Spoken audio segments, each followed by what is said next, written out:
4 सितंबर को बारासात के रविंद्र भवन में पूर्व रेलवे जोन के रेलवे गोदामों में कार्यरत श्रमिकों के आधिकारिक पंजीकरण हेतु संगठन के अखिल भारतीय सचिव अरुण कुमार पासवान की अध्यक्षता में पंजीकरण समारोह आयोजित किया गया।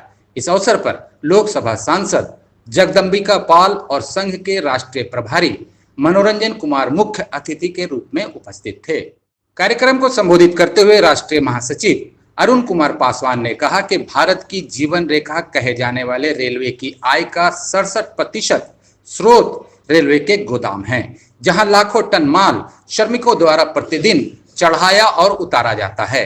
रेलवे के गोदाम के कर्मचारियों ने देश और रेलवे के विकास में महत्वपूर्ण योगदान दिया है। इसके बावजूद मजदूरों की स्थिति दयनीय है। इसलिए संघ 1998 से मजदूरों के हक और हित के लिए संघर्ष कर रहा है। इस संबंध में रेल मंत्रालय और श्रम मंत्रालय के साथ संघ की 2 त्रिपक्षीय बैठकें सफलतापूर्वक संपन्न हो चुकी हैं, जहां मजदूरों की जायज मांगों को रखा गया। परिणाम स्वरूप श्रमिकों के लाभ के लिए सरकार ने 44 श्रम कानून बनाए हैं। इससे श्रमिकों के उज्जवल भविष्य का मार्ग प्रशस्त हुआ है।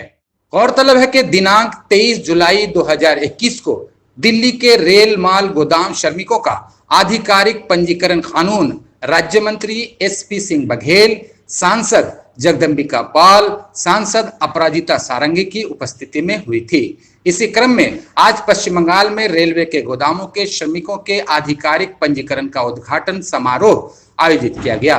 इस कार्यक्रम के मुख्य सूत्रधार काशीनाथ गायन, शानु कर्मकार और अन्य कार्यकर्ता थे।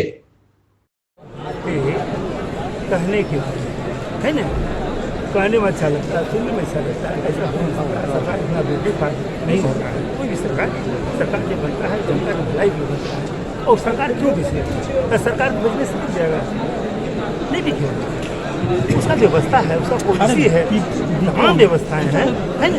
वो होता है क्या, जैसे एक प्लेटफार्म है, एक स्टेशन है, वहाँ भीड़ है किसी ये सब मत सोचिए, है ना। आप लोग मीडिया है, देश का चौथा लीज पर क्या होता है। जैसे जान लीजिए मने स्टेशन से 5 किलो 10 किलोमीटर बहुत जंगल, हमारे जंगल है, इसमें कुछ हो नहीं रहा है। अगर हम उसको मार्केटिंग करते हैं, मार्केट बना देते हैं, मॉल बना देते हैं, तो उससे रेल को फायदा होगा। रेल का फायदा का मतलब क्या होगा, भारत को फायदा होगा। भारत का फायदा का मतलब क्या होगा, हम लोग जनता को फायदा होगा। अगर कुछ पैसा उसमें से उपार्जन, मान लीजिए जमीन हम लीज पर दे दिए, हमको 2 लाख रुपये महीना दो, वो अपना बनाएगा। 50 साल के लीज पर दिए, तो जंगल जो है बेकार जमीन पड़ा हुआ है, उसमें 50,000 रुपये महीना आ रहा है, उसे 2 कर्मचारी का तो भुगतान हो सकता है। अपने अंदर लेते हुए, और जो मालवाहक आज तक सिर्फ माल भरा देते थे, हमारी ये मांग थी इस बैठक में कि आप मालवाहक के साथ लोडिंग अनलोडिंग का भी जोड़ करके, जिस तरह से FCI के मजदूरों को बेनिफिट मिला, जिस तरह से कोयला खदान के मजदूरों को बेनिफिट मिला, जिस तरह से रेलवे के पार्सल पोर्टर के मजदूरों को बेनिफिट मिला, उसी तहत से रेलवे माल गोदाम के श्रमिकों को सीधा कंसाइनर द्वारा इसका लोडिंग अनलोडिंग का चार्ज लिया जाए और सीधे मजदूरों को रेल द्वारा इसका वेतनमान सुनिश्चित किया जाए। इसके लिए प्रस्ताव